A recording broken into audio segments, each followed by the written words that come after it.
Hello, ladies. Hello. You are my private garden, my treasure, my bride. A secluded spring, a hidden fountain, your thighs shelter a paradise of pomegranate with rare spices, henna and nard and saffron, fragrant calamus and cinnamon, with all the trees of frankincense, myrrh, and aloes, and every other lovely spice. You are a garden fountain, a well fresh water streaming down from Lebanon's mountain. So God wrote that love story, and the key word I kept saying was bride. Because one of the things, God created sex, and like I said, sex is amazing, but it was created for married couples. Amen. And one of the things that we do as women is we sell ourselves short. For many different reasons. For many different reasons, we go into sexually active relationships without being married. Some because we want to feel loved. Some because we're trying to hold on to a brother. Amen. That oftentimes is not worth holding on to. Amen. So we sell ourselves short. And we engage in this sexually intimate relationship that was meant to be for a husband and a wife. Yes. And oftentimes after these relationships end, you wonder why you're about to lose your mind up in here. Amen? That brother is long gone, and every time you see him, you start bugging out. Every time you see him, you get this feeling in your stomach. Every time you see him, there's a problem in your spirit. And that's because there is a bond that you have with him that you're not even aware of.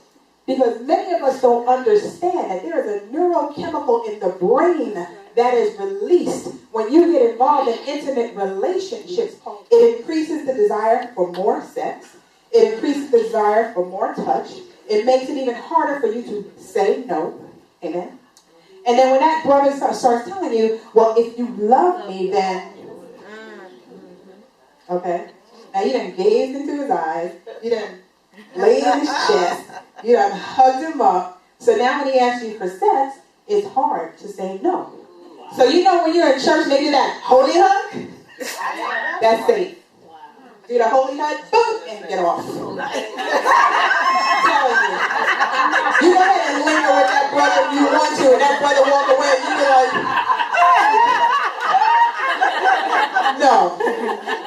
That bad boy, your brain is doing some things, and you don't understand what's going on. And when you see these young kids breaking up with each other, and then the girl is losing her mind, because he done moved on, he's with another little girl, and she's ready to kill somebody. She's not crazy. Now, as adults, we can try and control it, but these kids, and that's why they need to be taught. And you need to teach your daughters and your daughters' friends and their friends, help them to understand the power of this chemical, because it's no joke. It can't distinguish between a one-night stand and a soulmate. Say that again. It doesn't know.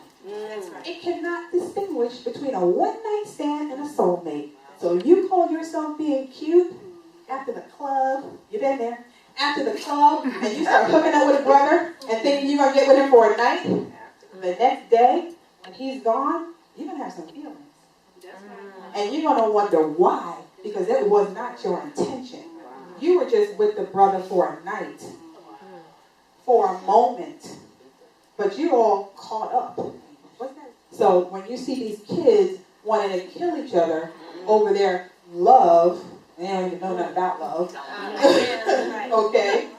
But that's what happens. And what happens when you switch partners, you begin to condition your brain to believe that that's normal behavior, one sex partner after the next. So what happens is that strong bond that God created with this neurochemical in your brain starts to lose its strength. So this is why it's so important for us to understand that there's so much more to relationships than just getting with somebody. is so much more to relationships than casual dating. There's nothing casual about dating. Understand, you need to be someone's friend first. That's good.